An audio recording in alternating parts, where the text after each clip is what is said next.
right here, just along the back. And what you basically see is you basically see that little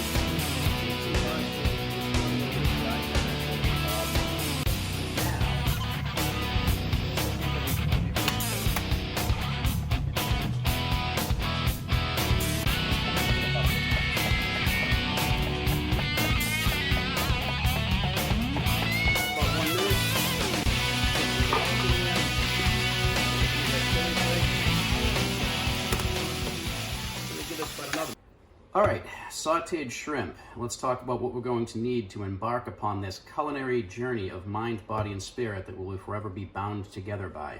Obviously, some shrimp. These are basically 16 to 20 count shrimp, meaning that per pound you're gonna get about 16 to 20, and that's just about the right size to do a sautéed shrimp. They've already been peeled and deveined. I've got one more off to the side here, which I'll walk you through the right way to peel it and devein it in just a second.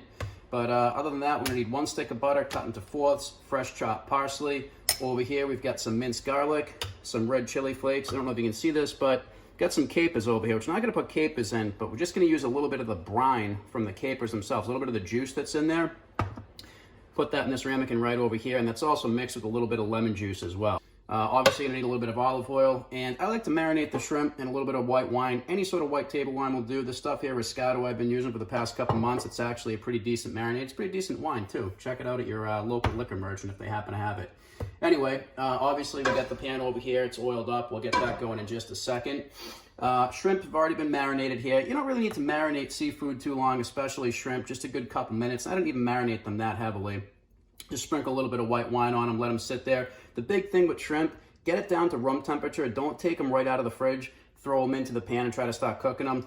The temperature is going to be a little bit too low in the shrimp at that point. You'll have to cook them a little bit more to get that temperature down, and that's where you have a tendency to start overcooking them. That's one of the mistakes that a lot of people make when they do pan-fried shrimp. Obviously, you don't want to overcook it, just a couple minutes.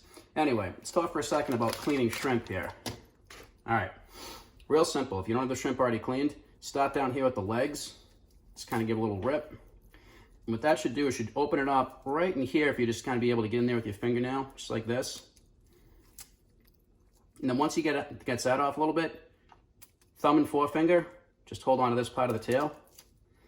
You should just be able to pull that right out of the shell, just like that. Now you get it cleaned off. This has already been deveined, but what you would do, it's very simple. Just take a paring knife and you just make a little incision right here, just along the back. And what you'd basically see is you'd basically see that little black string, right? That's the intestine right there. Obviously, you want to pull that out. This has already been deveined. It just hasn't been deshelled when I got them. But these have already been taken care of in the interim. But that's how you would if you just had straight up raw shrimp that you just got from your local fish market that had to be peeled and deveined. It's real simple, just a paring knife. Look for that little string in there, pull it out, and you're good to go. Sometimes you're not even going to see anything in there. All right, anyway, I'll get the pan heated up, and I'm going to walk you through the rest of what we got to do. All right, we're ready to get going. I've got the oil in the pan here. It's on high heat. And the way that you know if the oil's ready, just get your fingers wet a little bit, give it a little flick of water, and there you go. You know the oil's ready. Get this thing nice and high on the heat. Just get that pan evenly coated, and just go ahead, real simply. Dump in all the shrimp. Hey, it's raining olive oil. All right.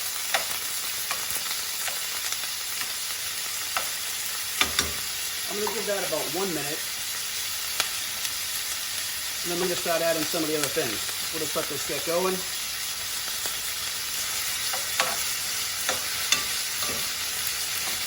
About 30 seconds aside here.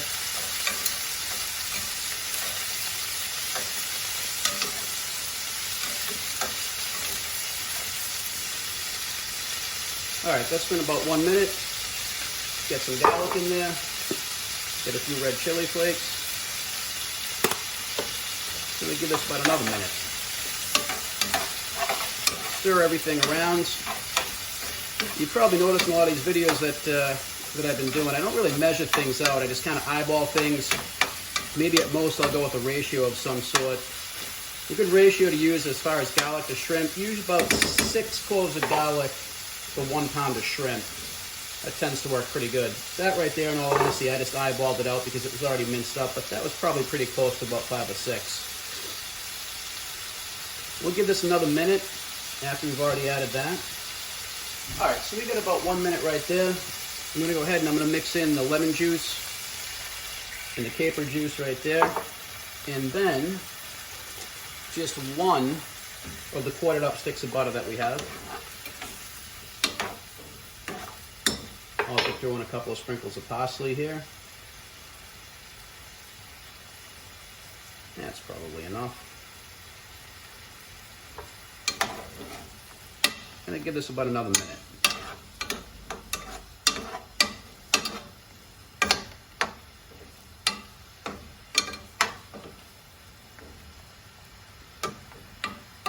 You can already see here those shrimp, 16 to 20 size that we had, they're pretty sizable.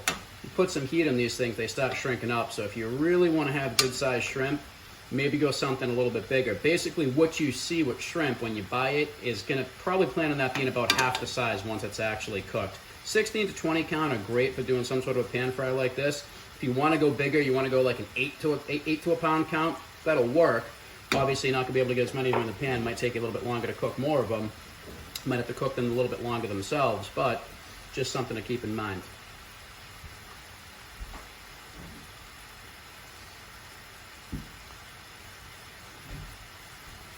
All right, once you get down to the point where that one stick of butter, or I'm sorry, that 1/4 of a stick of butter is already melted up, that's when you're gonna go in, add the last 3 sticks of butter.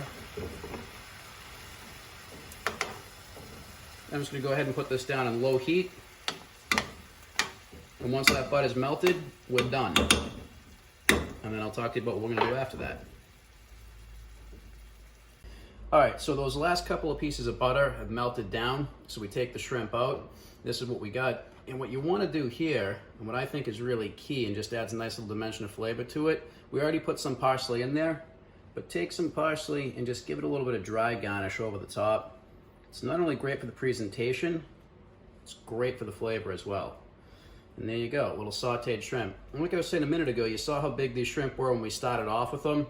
Again, planning on being about half that size when they're all said and done. 16 to 20 count shrimp, they're great for something like this that you're sauteing, doing an appetizer with.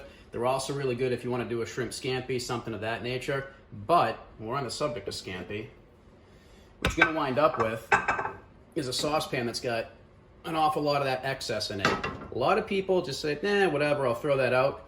Don't throw that out. Big mistake. This stuff right here is liquid gold. Hang on to this. This is great stuff, and even freeze it if you want to. It's a great base for a shrimp scampi, a linguine with white clam sauce, something like that right there. It's even good just to marinate the shrimp in if you're gonna hold them for a little while before you eat them. Whatever you do, don't throw this stuff out. Like I said, this is money right here.